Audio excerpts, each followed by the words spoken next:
Di sini saya akan menjelaskan materi kami yang berjudul ketidakmampuan belajar. Poin yang pertama yaitu auditory processing disorder.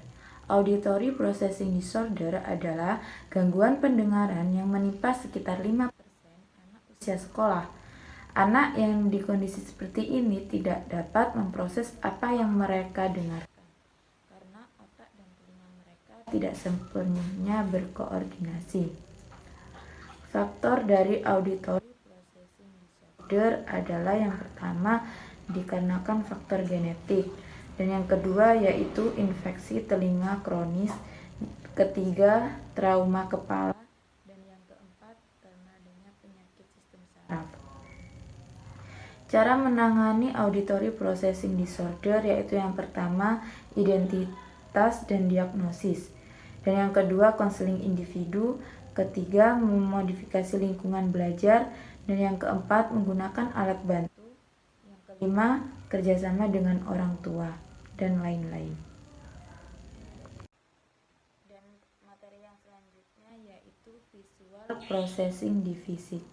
Dalam konteks kesulitan belajar merujuk pada gangguan dalam kemampuan individu untuk memproses informasi visual. Penderita seperti ini menyebabkan kesulitan dalam memahami dan menyerap materi. Faktor dari visual processing deficit pertama yaitu gangguan neurologis, dan yang kedua kondisi medis, ketiga faktor genetik, dan yang keempat karena faktor lingkungan. Cara menanganinya dengan cara yang pertama yaitu identifikasi diagnosis, dan yang kedua modifikasi lingkungan belajar, dan yang ketiga penggunaan alat bantu visual, dan yang keempat kerjasama dengan orang tua, dan lain-lain. Materi yang selanjutnya yaitu Attention Deficit Hyperactivity Disorder ADHD dan autisme. Attention Deficit Hyperactivity adalah gangguan pemusatan dan disertai hiperaktif, dan anak yang mengalami ini kesulitan dalam belajar, sosial, dan lain-lain. Autisme adalah kondisi perkembangan yang sulit berkomunikasi, interaksi sosial secara efektif, dan lain-lain. Faktor dari ADHD yaitu genetik, lingkungan, kondisi medis, faktor psikososial, dan nutrisi.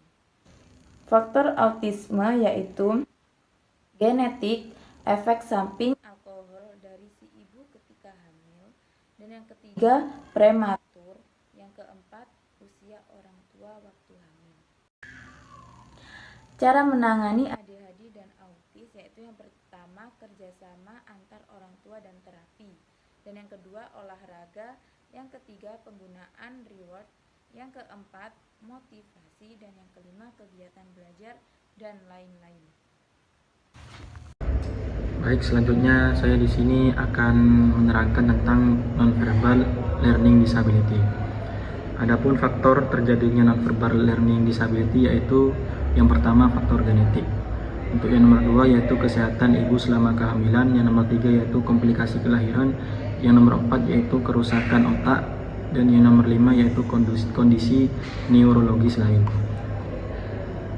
Dan cara untuk menanganinya yaitu yang pertama dengan cara membangun rutinitas, yaitu membuat lingkungan belajar yang struktur dan dapat diprediksi untuk membantu siswa mengelola transisi dan situasi baru.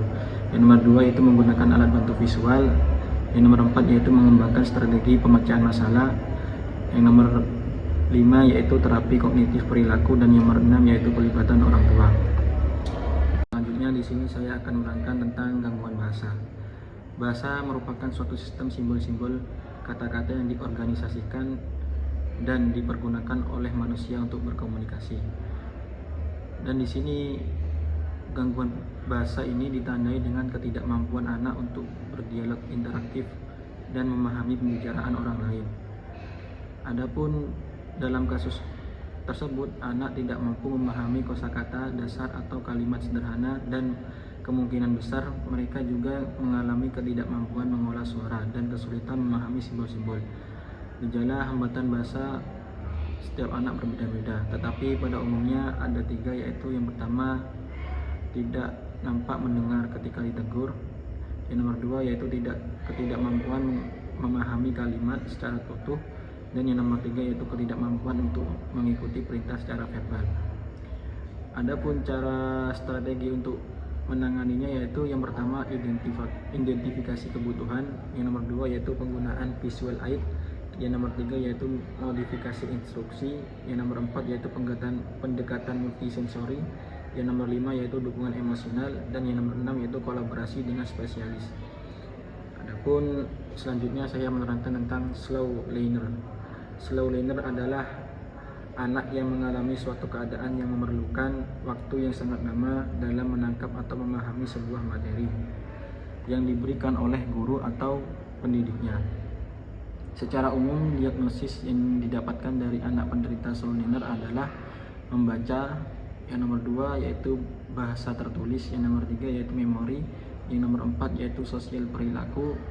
Adapun beberapa faktor slow learner, yang pertama yaitu perbedaan kognitif, yang nomor 2 yaitu faktor lingkungan, yang nomor 3 yaitu faktor emosional. Dan cara penanganan anak kesulitan belajar slow learner ini yaitu yang pertama yaitu identifikasi kebutuhan, yang nomor 2 yaitu metode pembelajaran, yang nomor 3 yaitu pengulangan materi, dan yang nomor 4 yaitu pembelajaran bertahap. Mungkin itu saja yang bisa saya sampaikan, kurang lebihnya kami mohon maaf sebesar-besarnya. Wassalamualaikum warahmatullahi wabarakatuh.